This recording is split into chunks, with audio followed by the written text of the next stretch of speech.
Good morning. In the interest of time, we want to go on and get started. Good morning again, and welcome to the first meeting of the Special Subcommittee on Federal Impacts of Resources. First, I want to thank the other members here today for agreeing to participate in this important subcommittee to better understand the impacts that various federal actions may have on the resources available to the Commonwealth. We created this special subcommittee so that we can assess how changes in federal policy, grant funding, and employment may affect the Commonwealth's resources and our ability to deliver services to Virginians. Our objective is to conduct a thorough examination of these changes in order to better understand the impact on the fiscal conditions of the Commonwealth and how the state may need to respond accordingly. For today's meeting, we will start this process with a presentation from Sonia Waddell from the Federal Reserve Bank of Richmond. She will provide an overview of the current state of the U.S. and Virginia economies and discuss the risk to the economic outlook. This will serve as a baseline for future meetings of the special subcommittee as we continue to monitor economic data that future policy changes may impact this outlook. At future meetings, we will hear from other experts who will provide this special subcommittee with the necessary data and insights to help us better understand the challenges and opportunities presented by federal policy and funding changes that may impact the state's resources. And I encourage the subcommittee members to reach out to staff with questions or possible suggestions as we go forward. As is the tradition of the Senate, I know that we will all approach these discussions with a commitment to bipartisan problem solving and a dedication to maintaining the Commonwealth's strong commitment to fiscal stewardship and ensuring that we can best serve the residents of the Commonwealth. With that, just before I invite the speaker to come up, I'd like for the members of this special subcommittee to introduce themselves, starting to my far right with Senator Obenshain. How'd I get to your far right? Happy to be here, though. Mark Obenshain from Shenandoah Valley, 2nd Senate District. I think right indicates correct, not just dissent.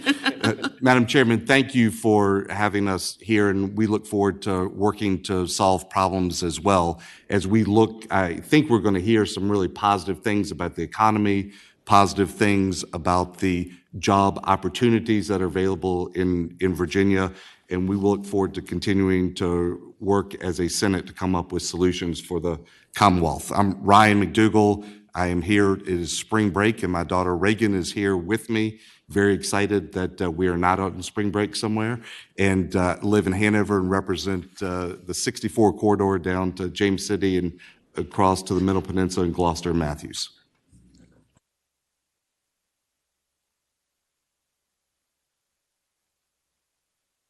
Deeds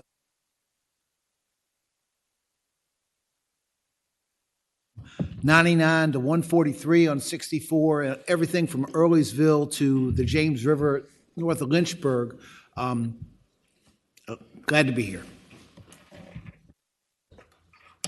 Mamie Locke, representing the 23rd Senate District, all of the city of Hampton and half of the city of Newport News.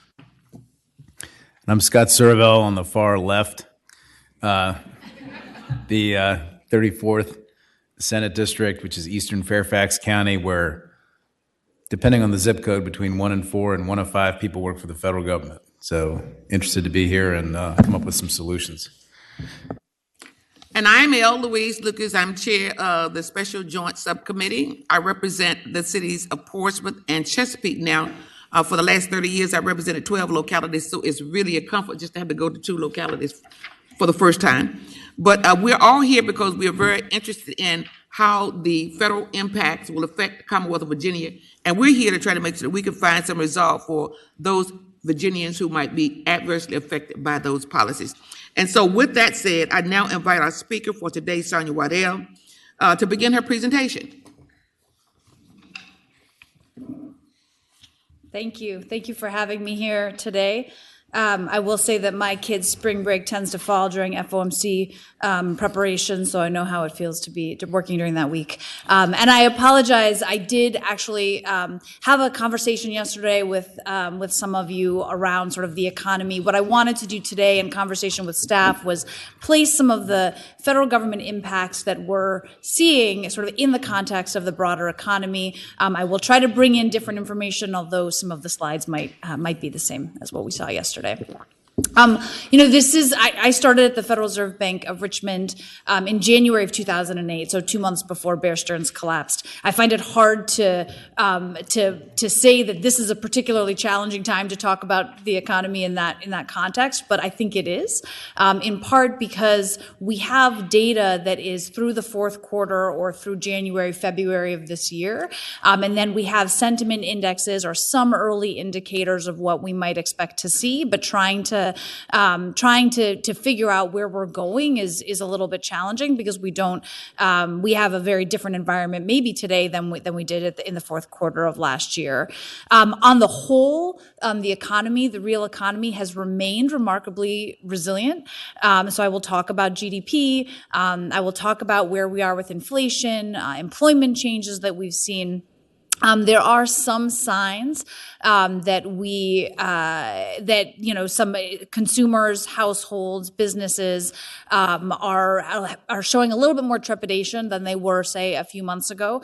And I'll talk about some of the things that we've seen in the surveys that we've run. And of course, as you all know, since you're sitting here in Virginia, the large presence of the federal government, which has in some ways, protected the state from some business cycle movements in the past, kind of make a different environment for what we might see going forward. And we saw that in 2013 and 2014 as well with sequestration. So this is the broadest measure of economic activity that we have at the national level, gross domestic product. The red dots are the predictions, or the median forecast, I should say, of the Federal Open Market Committee participants for where GDP growth will be at the end of each of those years.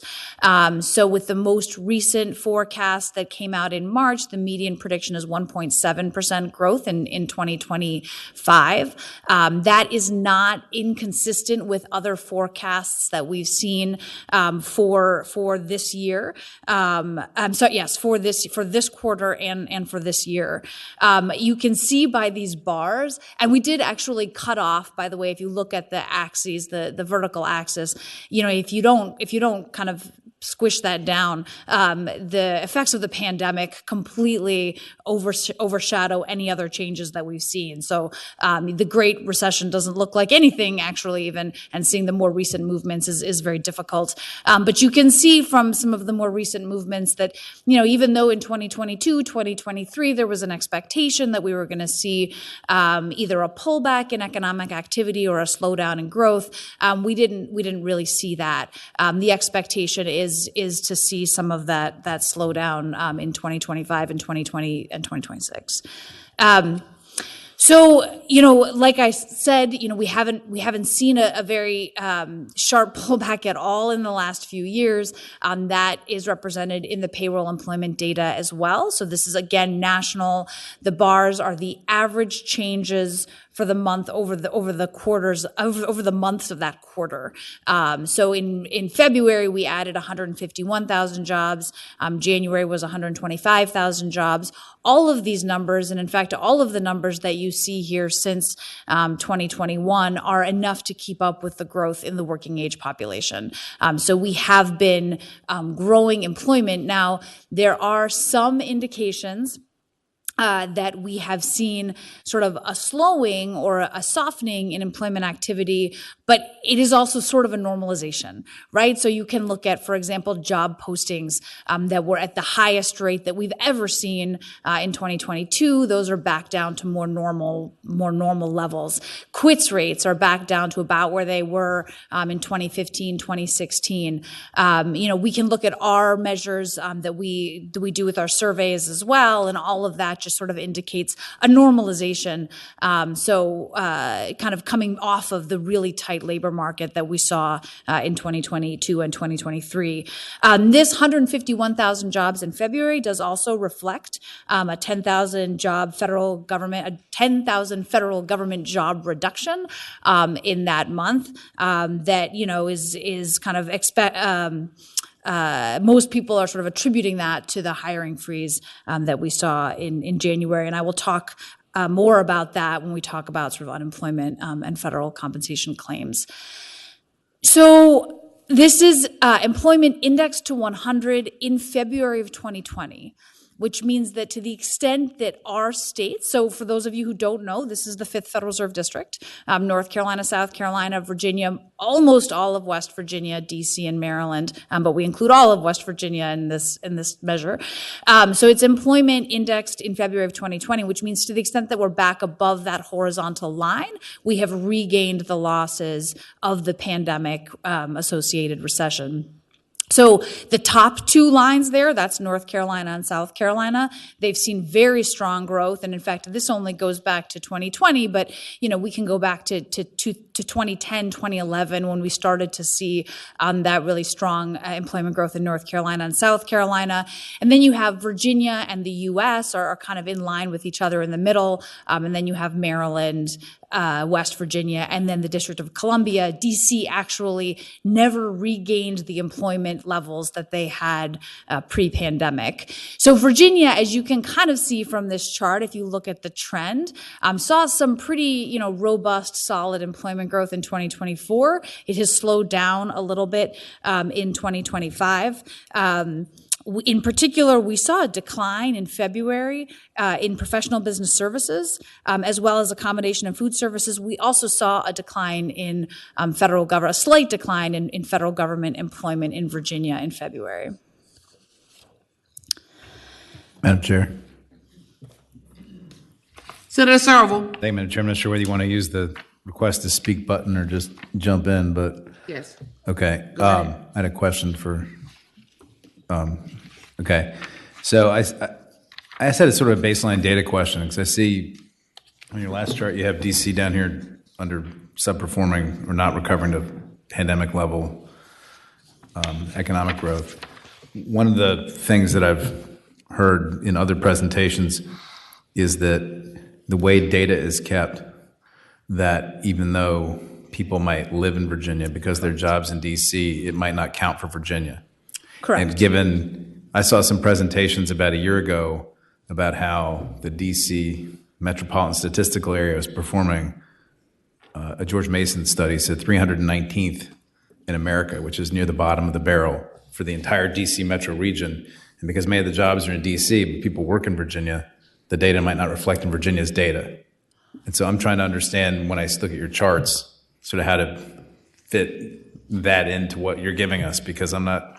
Yeah. So this is place of work, which means that if we see fewer people, so this employment growth is actually, so if you see firms growing, say in Virginia, but everybody who works for that firm lives in California, but they're technically employed by a Virginia-based employer, you'll see it show up as Virginia employment in this data, right? And so one of the things that we might be seeing here is an impact on Virginia, but we also haven't seen population come back in DC. A lot of this is sort of leisure and hospitality workers that haven't come back in DC. So we can disaggregate that. The other thing that we can look at is the unemployment rate. And Virginia still has a very low unemployment rate, even relative to other states. I don't have that here. That's by place of residence. So if we're looking at the unemployment rate, that is actually the people who are living in Virginia and working in Virginia, because that's a household measure. Household survey. Does that? Chair. Senator Searle. My recollection from a different presentation I watched was that when people file unemployment claims, the claim is counted where the job is. So that, for example, if somebody works in my district and they drive to take the metro over the Wilson Bridge into DC every day, that when they file for unemployment, that's going to show up in DC's stats, but not Virginia's stats. And given that 1 in 5 people, 1 in 4 in my district, as I said earlier, works in DC, and the same thing's true for Arlington, Alexandria, Internova. I'm just Yeah. trying to understand, is that accurate? I mean, I understand that the unemployment rate, but in terms of where the unemployment claim is filed, Yeah. Okay, so now we're talking about 3 different types of data. So we have the payroll employment data, which is what this is, which is about, it's a sample of the 92% of employment where employers have to submit for unemployment insurance claims. So that's what this is. This is payroll employment data. Then we have the unemployment rate, which is a survey of about 60,000 households across the US. That's by place of work. Then what you're asking about is unemployment claims, which is actually a really good measure to look at right now because it's weekly. And actually, if you are in contact with the VEC, you can get it even before it goes out publicly. Those are submitted, I think you're right, they're submitted to the place of work. So that if you are living in Virginia and you are working it's easier for me to think about private sector, but this works the same for the UCFE data, I think. So if you are working for an institution in the District of Columbia, you would file for unemployment with the District of Columbia. And then it would, right? And then, yeah, so that's my understanding as well. But we can actually look at, because the other thing that we've been looking at for federal government employment is the American Community Survey data. Because if you look at it would be great to have the household survey data granular enough to break it out by where people are working. We can't do that at the state level, or in particular not at the community level. If you want to look at counties, you have to look at the American Community Survey data. That's also by place of residents, and I would be more than happy to come back and talk about, or I'm sure that there are other people as well that you could hear from who could talk about how each of those data sort of tell a slightly different but also accurate story of the impact of federal government workforce. And then spending is another thing that we have to think about on state. thank you. Senator McDougal. Madam Chairman, thank you. But as we look at this, I just want to make sure I'm looking at it the same way that everybody else is. The District of Columbia has been underperforming since 2020 and certainly has maintained a pretty flat trajectory of underperforming since 21. But Virginia, since about that time, has been on an upward increase. Am I looking at that correctly? That Correct. DC has been negatively flat for at least since the 20s. Correct. So for employers in DC, the amount of people that they're employing, that growth has been flat since 2020, whereas in Virginia, it's been growing. Not as quickly as some other states, but more quickly than other states. Thank you, Madam Chairman. Okay, so I'm going to come back to employment.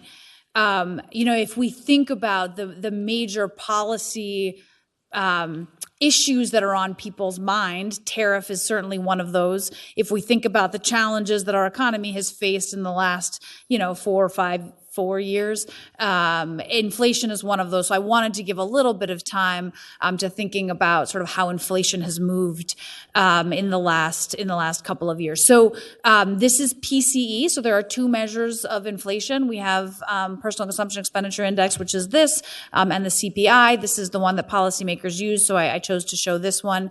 The red line is the headline index. The blue line is core. So it strips out food and energy.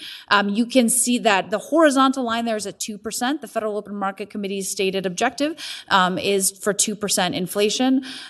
So we have seen that. We're moving back down towards that 2%, but we are not there yet. The next slide will talk about sort of housing and services and goods. But I want to point out, but before I move to that, that there have been some signs of inflation expectations moving up among consumers, short and long term, but there are also signs that longer term inflation expectations remain well anchored and have remained well anchored. So this is something that we are certainly paying a lot of attention to. And in fact, we have our own quarterly survey of our businesses and their expectations for inflation, which is in the field right now. So, I think This tells kind of the story of inflation in the last couple of years. So that red line is core goods. It's goods without energy. The purple line is core services without housing, and the dark blue line is housing. We can see from this here, the horizontal line is at zero.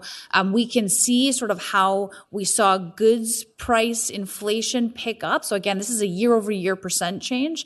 Then we saw services follow that, and then we saw housing follow that.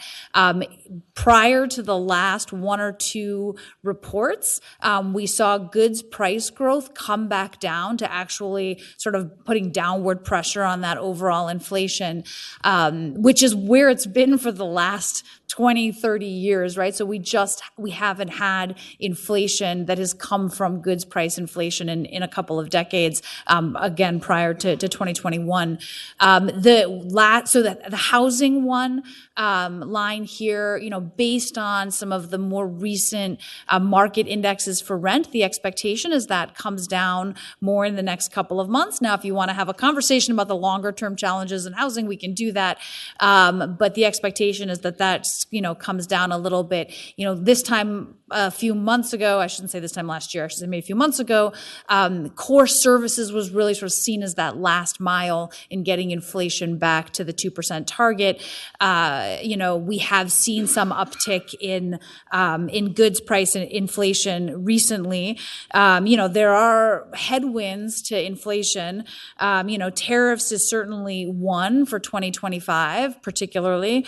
Other geopolitical realities, we hear about firms sort of talking about onshoring or nearshoring or friendshoring or whatever they're doing with respect to supply chains. It has been a challenging couple of years for supply chains, but of course those decisions are, they take quite a while. And then, there is, again, the question of wages in a world this is kind of over the longer term where we have labor supply that is not keeping up with labor demand. How do we kind of have wage growth sort of consistent with that 2% inflation target? So overall, so far, by the numbers, we continue to see growth. We haven't seen progress on inflation sort of continues, although it has flattened somewhat of late. So this is going to kind of lead into the next section on sentiment and risk to the outlook, which of course for the U.S. and for Virginia includes the conversation about federal workforce and spending. But I did want to point out, so if you look at that GDP number, 2/3 of that GDP number is consumer spending. And we have seen a very strong consumer in the U.S. For the last couple of years. We did see retail sales come down a little bit. This is the 12-month percent change. You can also just look at the month, so December to January to February.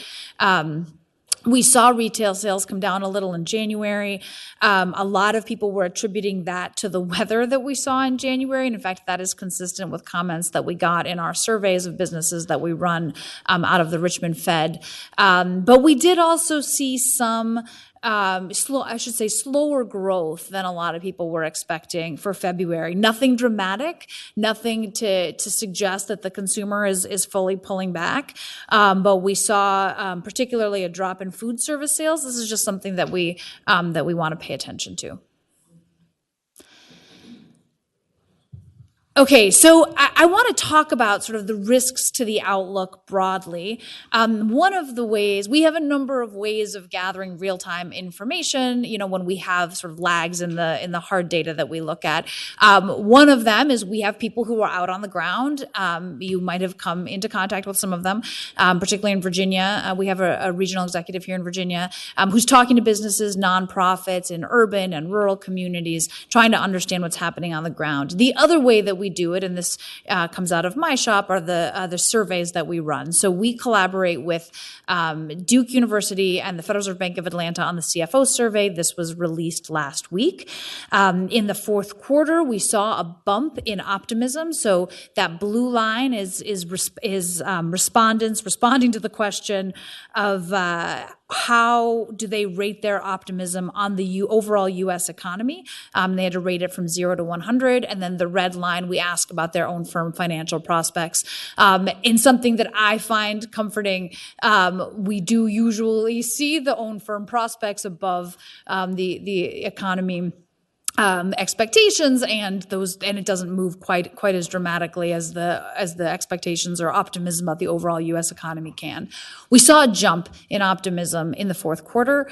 We actually did a little pre and post election thing. A lot of that was due to the election. We saw the same thing in 2016, but then we saw a drop that almost took away all of those gains in the first quarter. We saw a decline in own firm prospects as well, or optimism about own firm prospects, but that did not fall quite as much. We also do ask them to assign probabilities to GDP growth in the next 4 quarters, and we saw those expectations for GDP growth come down from where they were actually for not only in the fourth quarter, but I believe in the third quarter of last year too.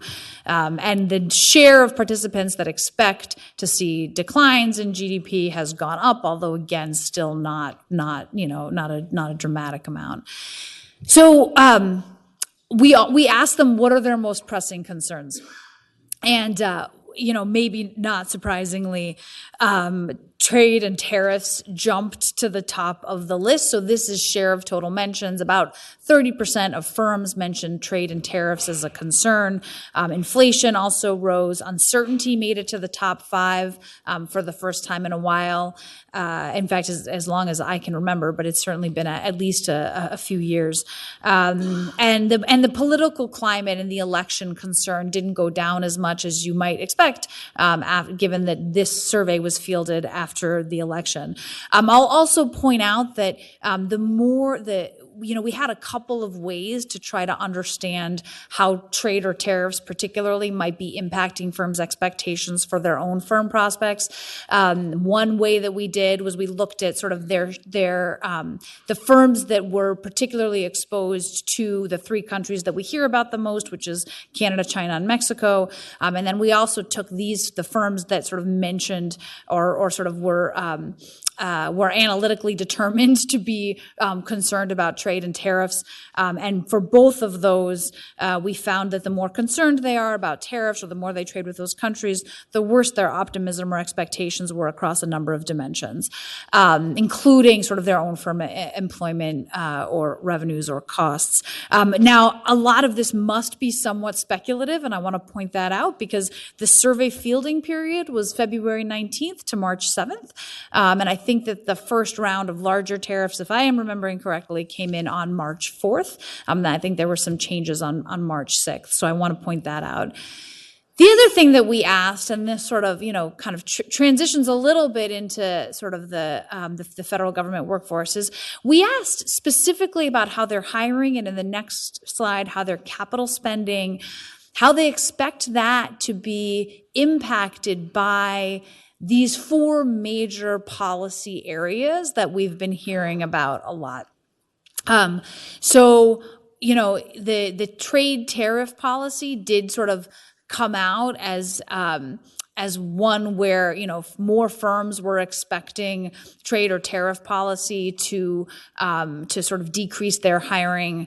Again, this is about hiring, right? This is not necessarily about, reducing workforce, but anyway, decrease their hiring.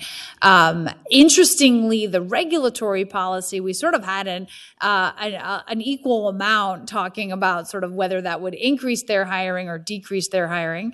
And then the corporate tax policy and the immigration policy, there was not, most respondents by far just did not anticipate a change, at least at this point from those policies. And that's one of the things that we hear as well, that it's really hard to get your sort of hands around what that means for your operations. Sort of similar results on capital spending. And I will, I'm happy to share links. We have most of this is published on our website in some way or another. So that was sort of business sentiment, and we're seeing the same thing in our 5th district surveys as well. And like I said before, that's something that we are looking at very carefully, especially as we get the April numbers in. We are looking to understand what the impacts might be in Virginia, Maryland, and DC versus other parts of our district, and firms that are more or less exposed to different types of policies. But this is a measure of consumer sentiment that, again, the hard numbers that we looked at before were pretty strong, but we're just seeing some decline in how consumers, households, businesses are sort of feeling, and their expectations for the future. So sentiment in March I put 2 here, but I'm going to talk about the consumer sentiment from the Michigan survey. We saw that decline, about 16 points, I think, from December. The current conditions fell. The long-term expectations fell. Inflation expectations were up somewhat. Now, this is not, this is not at I think the lowest they've seen is 50. We're not there yet. But I also do want to point out that 2022, 2023 number, right? Which is, we'll see consumer sentiment move in ways that don't necessarily portend something for the economy. So I want to point that out. I think, if I'm remembering correctly, that 2022 sort of consumer sentiment was connected to inflation, right? And it was that, we can talk about inflation going back to 2%. That's a growth measure. But for consumers, you don't see your grocery bill going back to where it was in 2020 or 2021. So I think that's one of the attributions that people make to that decline in consumer sentiment. But I think it's worth pointing out. Madam Chair. Thanks. So on that slide you have there, it looks to me like consumer sentiment in the last measure a month or 2 ago is identical to where it was. It looks like in the middle of 2008, which is right in the middle of the worst recession we've had, aside from the pandemic, whatever you want to call that, in the history of the state. So does the household sentiment index, does that tend to be a leading indicator, or does it tend to be a trailing indicator? In other words, or does it depend? So in other words, I've saw some articles in the last couple of days about stagflation and the risks that poses to us. That a lot of people think their incomes are going to go flat while the tariffs drive prices up, and that's going to and causing everybody to pull back. There's consumer spending. I think we're starting to see that in sales tax data and some other things right now. I saw that Americans concerned about job losses jumped from 30% to 66%. This one chart I'm looking at from the University of Michigan that came out a couple of days ago. Yeah. What does that tell us about consumer spending? That it's already cut back, or they're going to cut back big time, or what? I'm trying to understand how to evaluate that. Yeah, so I think it depends. I think it depends. And, I am not, I don't want to pretend to be an expert on the relationship between consumer spending and consumer sentiment by the Michigan survey. I can look into, we have a number of things sort of written on that. I'll say that it does, I don't know how much of a leading indicator it is or how much of a concurrent indicator it is, but the data can come out before some other data, right? So in that way, it could be a leading indicator. So because you will see that 2008, but like I said, you'll also see the 2022. And we didn't see a big pullback in consumer spending in 2022. I think there was, if I'm remembering what I have read correctly, I think that there was a stronger relationship between consumer spending and these kind of sentiment indexes before like 2021. I think this sort of, I don't want to say malaise feeling, but this sort of unhappiness about where the economy is and like the juxtaposition between that and the kind of spending that we've seen has been a big topic of conversation, at least in my building, in the last couple of years. So particularly again 2022, 2023. So I mean, I think this is a really important question. Does this mean that we're going to see a pullback in consumer spending, I think is what you're asking, or could this just be a blip and we start to see this come back up? I think unfortunately we're probably going to need a few more months of data to know where this is. I don't think it's a one-to-one relationship, but I also don't think it means nothing about how consumers are feeling about the economy. What's much easier for me, so there, like I said, there are papers out there that look at these relationships. What's easier for me to get my head around are our business surveys of businesses, I think in part because we see the comments from those businesses. And so far, those seem to be, and again, this is, I think the last I looked, what are we, April now? So it was probably realistically middle of March was the last time that I looked at where those measures are. There is sort of a declining sentiment and sort of an expectation for slower growth in anything from employment to shipments to sales, but it's not back to 2008 levels. So we'll see where that lands up in the next couple of weeks. And we have seen weaker responses, I should say, from those firms that are physically closer to DC, which is also, maybe not unexpected. Okay, thanks. Thank you. Senator Obenshain. Madam Chair, thank you. Yes, sir. I'm just trying to figure out what Senator Saravel's looking at. It looks to me, and maybe I'm looking at this wrong, it looks like there, and maybe this is a cautionary tale about looking at sentiment, but it looks like from 2020 through mid-2022, there was a huge drop, and in 2022, consumer confidence was well below where it is today. And if you were to look at consumer confidence as an indicator of likely recession, I think whether you're looking at consumer confidence or CEO predictions and business predictions, I think a lot of folks were looking at that in 21, 22, and 23 as pretty strong indicators that we were entering into a recession, which never really materialized. So, I mean, isn't that kind of a cautionary note about putting too much weight on consumer sentiment? Yeah, I mean, I think it's a caution. I think I agree with your reading of that chart. I think it's a cautionary note. I mean, there's always a cautionary note on putting too much on one indicator at all. But I think survey measures, we have to kind of look carefully at measures of sentiment as well. Like I said, if you look at, and we can break this down a little bit more, which might give us actually a little bit more insight. Like I said with the CFO survey, the sentiment about the economy moves a lot more than sentiment about your own firm prospects, and own firm prospects tend to be higher, right? So people are sort of looking at the newspaper, and my interpretation of this, and again, by the way, these are my views and not the views of the Federal Reserve Bank of Richmond or the Federal Reserve System. Should have said that from the beginning, and I might repeat that a few times since I neglected to say that in the beginning.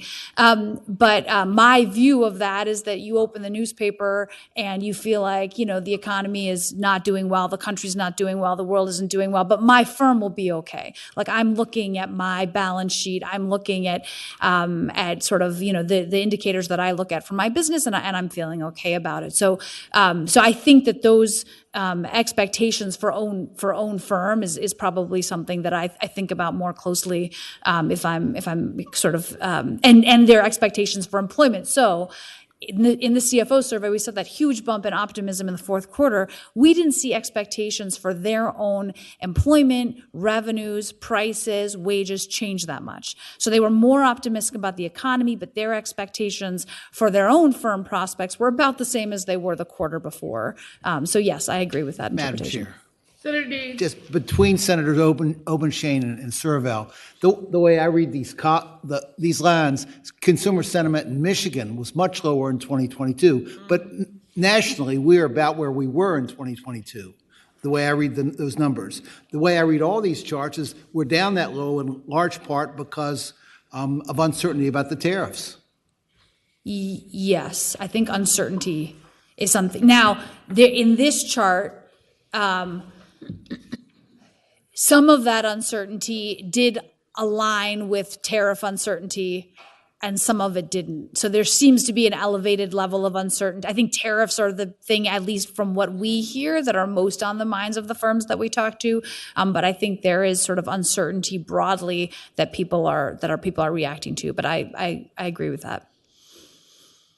I mean, and we could also see, I mean, now I'm speculating, but if it's true that in 2022, those low levels of sentiment were tied to, say, grocery bills, were tied to the amount that consumers were paying versus what they were paying in 2019, and if the expectation is that we're not going to see inflation come back down, they could be reacting to that as well, which could be directly tariff connected. But again, that's more speculative than I should probably do. Okay.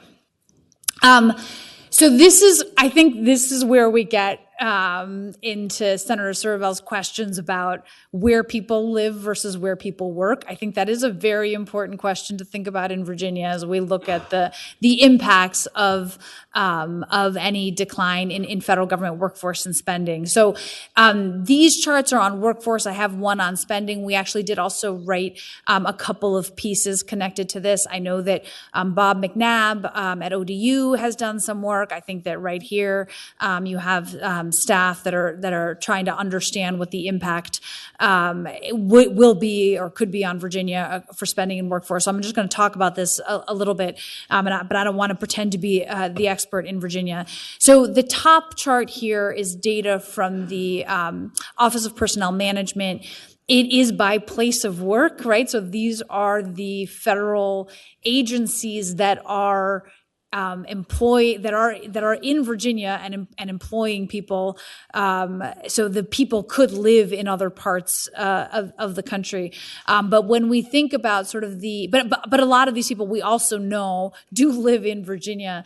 And when we think about the agencies that are the largest federal government employers in Virginia, we have, a lot of it is sort of somehow defense connected. So Department of the Navy, Department of Defense, Department of the Army, Veterans Affairs, contrast this with Maryland that has a lot of HHS or a lot of commerce as well. This does not include USPS data. Importantly, it also does not include military or some CIA or some of those agencies. So that's the top chart. The bottom left chart is the number of civilian workers. This is ACS data, so that is a typo that I see now on this chart. It's not ACE data, it's ACS data. And it's the number of civilian workers aged 16 plus employed by the federal government. In this chart, you can see, of course, we have Fairfax County, Prince William County, Arlington County, right? So we have these northern Virginia counties that have the largest number of federal government workers. But then if you think about share of employment, which is the chart on the right, some of the smaller counties actually could be impacted more by cuts to federal government spending or workforce, again, depending on sort of where those cuts happen. So, we looked actually at the whole U.S. and the county with the largest share of federal government employment is Los Alamos, right? So, some of these smaller rural counties actually have a pretty large share of civilian workers. So I wanted to point that out. And of course, a lot of this is Northern Virginia. And I remember, spending a fair amount of time in 2013 and 2014 thinking about sort of contract dollars and thinking about workforce. And of course, Northern Virginia came up a lot, but as we all know, Hampton Roads does as well with the naval station and then all of the activity that surrounds that in terms of military and civilian. So the chart on the right is what I want to start with here. So there's one thing which is like cuts to workforce. There's also thinking about spending. And you know, federal government employment is about 2% of U.S. employment. It's actually been there pretty steady since the late 90s. We've seen the number of federal government workers go up as a share of employment in the U.S. It has not gone up that much. But as we saw this decline in the 90s of federal government workforce, we also saw an increase in contract dollars. And Virginia, Maryland, Texas, California have been the biggest receivers of contract dollars for as long as I have been at the Federal Reserve Bank of Richmond, at least.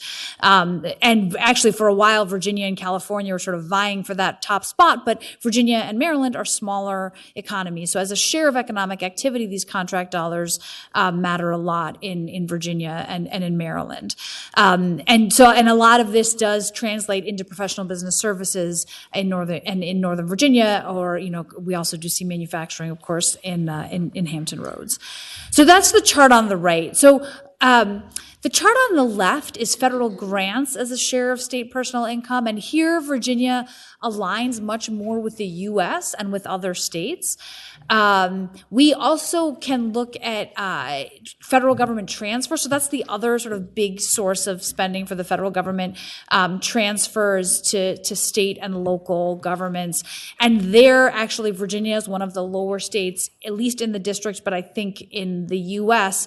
in terms of federal government money, right? So like West Virginia has a much higher share of their revenue coming from federal government transfers than Virginia does. Again, this is an article that is on our website, and we have an economist in our department who has done quite a bit of work looking at federal government spending. So I'm happy to put him in touch with anybody as well. Madam Chair. So again, so your chart on the right, recipients of federal contracts, again, you know, it's hard for me to meet a person in Northern Virginia that doesn't either work for the government or a contractor or derive their money from them like I do, practicing law, defending them in court or divorcing them or whatever. So when you say up there recipients of federal contracts, are those dollars that are spent in Virginia? Or like, for example, if there's a California company that has all of its employees in Virginia because it's near the federal government, does that show up as a California grant or Virginia grant? Not grant, I'm sorry, recipient of federal contract in terms of the dollars per capita and all that. I'm trying to understand like where the dollars are spent, where the dollars are sent. Yeah. So we can look at it either way. This is recipient. So these are Virginia-based firms, and I think it's actually also where the money is spent. I can check into that because we were looking at it in two different. I think so. So these are contract dollars that are, so you could, because you could also, okay, I'm sorry. You could also have a California firm that has, gets a contract, but then has like a number of different subsidiaries, right? And so where that money goes, my understanding is that this is where the money, I don't know if it's where it's spent, but it's where it actually ends up. So if it goes to a California firm, but then it goes through that firm to like an establishment in Virginia, that this is counted as Virginia, is my understanding. Madam Chair. So I'm clear. So for example, Amazon, headquartered in Seattle. Yes. Amazon Web Services, which has become a massive government contractor, but all that work is probably mostly done in Northern Virginia. That money goes, even though it's sent to Seattle, in your chart here on the right, it's reflected as Virginia money? Yeah, as long as when the contract was done, the place of, like there's a word I'm looking for. It's not place of work, but it's like place of whatever recipient. Somebody knows is in the contract. Then yes, it would count as Virginia and not as Washington. Okay, thanks. Senator Obenshain. That's fine. I only heard part of it. I want to hear. You want to hear part? Yeah, I want to hear the other Hear me part. say something? Yes. Okay. But the converse is also true, that there may be Virginia firms that receive grant funding, and some of that, a good bit of that funding is spent in other states or across the country. Yeah. Okay. Yes. And this, of course, doesn't include any multiplier effects of that money. And I mean that, like, even in workforce, right? So we think about DC, Maryland, and Virginia. DC, Maryland, and Virginia are about 20% of federal government employment. So I think it is appropriate for us to be thinking, a lot about what this might mean for Virginia. I think that there are a lot of communities, around the country that are trying to figure out what the impact could be for them too.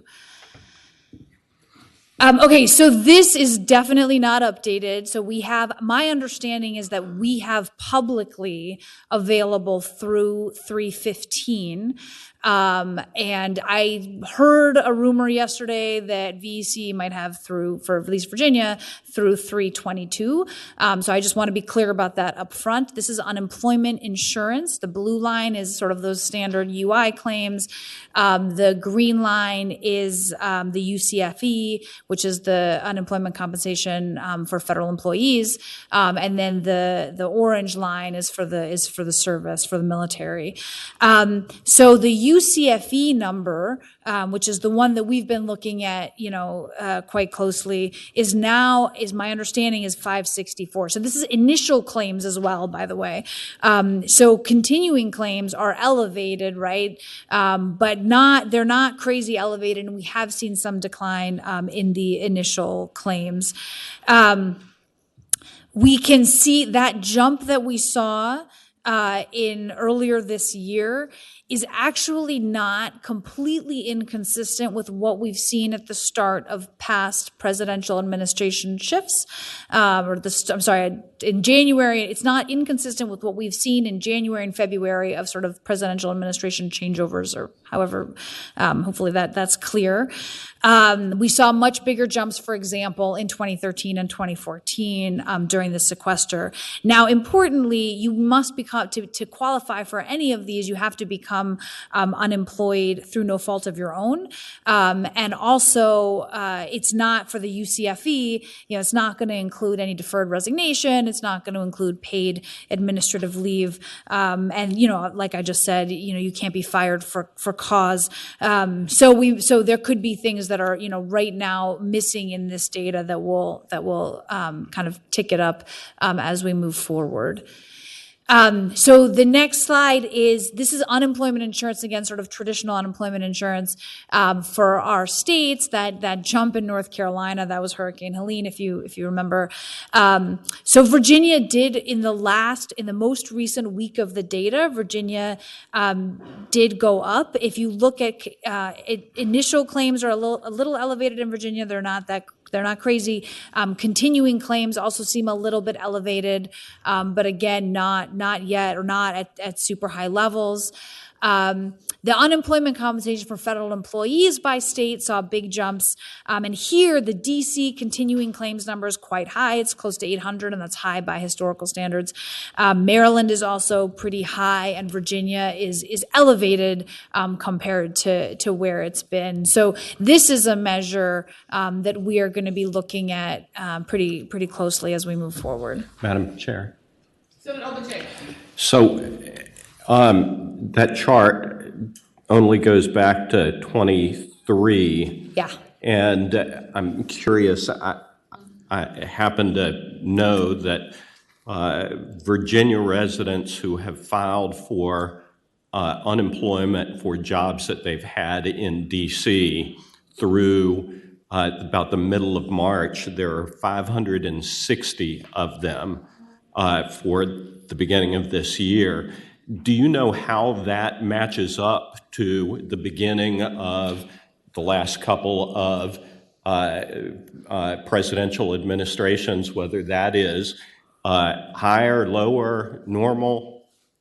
So if I'm remembering back when we saw those first spikes, and compared to when we saw the first spike for the US, if I'm remembering correctly, these are actually elevated compared to past changes in presidential administration. So DC, Maryland, and Virginia are seeing more unemployment claims filed for federal government workers than they did in, say, 2020 January or 2016 January. But I can look into that and confirm that. So you think more than 560 is more than in the past several administrations? And can you find that data? Let me check that. Let me Okay, find that out. thank you. But I am remembering, like, looking at, like I said, when those first started to go up. In the U.S., it was still somewhat consistent with history, and in Virginia and D.C. and Maryland, it wasn't. But if I'm remembering correctly, in Virginia, the highest number was actually in 2013, 2014 during sequestration. So I don't think we're back to that level, but I think we're above sort of past presidential changeovers. But I can look into that. Thank you. Okay, so this is actually, I think, basically my last slide. I just wanted to point out, so this is also from February 2020. Maybe it makes more sense at this point to look at year over year, which we can also do. But I just wanted to point out that within Virginia, we have, of course, seen employment growth differ across regions. We haven't seen Northern Virginia sort of grow as strongly as it was. It hasn't been leading the state in employment growth in the last, say 10 years, the way that it was in the 90s. And in fact, some of the strength that we've seen in North and South Carolina have come from the metro areas. Winchester has been growing strongly, but still only about 2% of employment in the state. Richmond has actually picked up in the last year and a half. And that's a bigger deal when it comes to the state as a whole, because it's about 18% of employment in the state. And then Virginia Beach has been kind of trailing, although has also picked up recently. So I just wanted to point out that we can see this play out differently in different parts of the state, and particularly among the metro areas. So on the whole, like I said, we haven't seen in the numbers.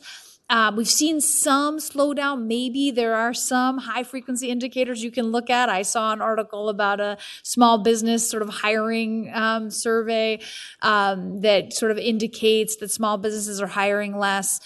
We haven't seen that in our surveys, at least by the middle of March. We'll see what we see in the next couple of weeks. But on the whole, like, the hard data that we have is still, relatively solid. Sentiment has certainly fallen. What that means for economic activity, we can continue to talk about. And there are a lot of sort of uncertain factors that are weighing on the minds of the firms that we survey, both sort of in the CFO survey and for us. And of course, as you all know, or you wouldn't be sitting here, the question of federal workforce and spending reductions is an important one to think about in Virginia.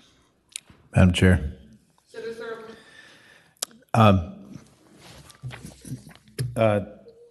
Thank you, Sonia. So I had one other question of something you didn't mention here at all, which is about tariffs and exports.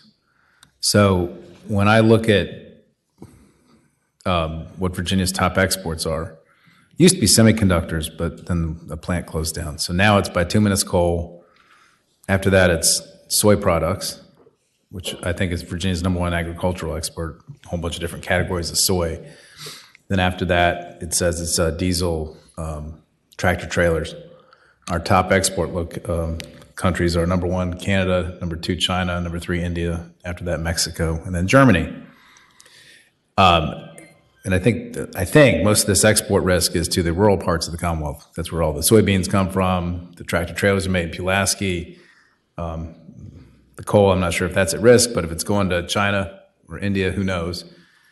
Are you all looking at the risks that these reciprocal tariffs are going to pose to Virginia's exports, which obviously are a big deal for the port and also for our rural parts of the Commonwealth? Because I didn't hear the reciprocal risks on tariffs mentioned at all. I know there's thought about how it affects consumer spending and all that in terms of what's coming in, but in terms of what's going out, it seems to me we are extraordinarily at risk on that as well. Do you have any thoughts, or have you evaluated that at all? So we have sort of. We've been spending more time on imports. We have spent some time, we have an economist in our shop who's spent some time looking at the effective tariff rate by industry and also by county, and you can see some of that, right? And part of this is also to focus our outreach staff as they go out and try to understand what the implications are. Where could they or should they go? And like you said, like a lot of on the import side, a lot of those imports are going to some of our more rural counties. We have not done as much on the export side, I think in part because it's been it's been hard enough to know what our import tariffs are going to look like. It's been really hard to sort of think about what those retaliatory tariffs might look like. So we haven't done much, but I think that we have the structure in place to be able to do that. I think I wouldn't be. There are definitely parts of the Fifth Federal Reserve District as a whole where, I'm thinking of South Carolina, I'm thinking of auto manufacturing in South Carolina, where we are going to need to understand the impacts of those retaliatory tariffs on different areas by industry and then by county. So I think that's a good thing for us to look into more carefully. We just put out, for the U.S. as a whole, we just put out an economic brief this morning, understanding sort of that effective tariff rate and incorporate some of this CFO survey and what industries are going to be most impacted. And I think one of the challenges is that manufacturing is one that will be impacted, and a lot of that is in some of our lower population density areas. Good, thanks. Thank you, Sonia. This has been extremely enlightening, and I did have space for questions and answers, but I think the questions have already been asked and the answers have already been given. So with that, this subcommittee will continue to monitor federal actions and understand the impacts. Of course, staff is available to assist members, and please provide suggestions, any member of the committee, on topics of concern to you. I know I certainly have about over 24 questions myself, and I've asked most of those while I've been sitting here next to April. I'm sorry, get those answers later. But the subcommittee will next meet on May 20th in Northern Virginia. We've heard Northern Virginia a lot, so that's where we're going to be. Location to be announced, but the next meeting of this special subcommittee will be on May 20th. And so with that, so we can get the joint rules, the committee will rise. This is the Senate of Virginia, Richmond, Virginia.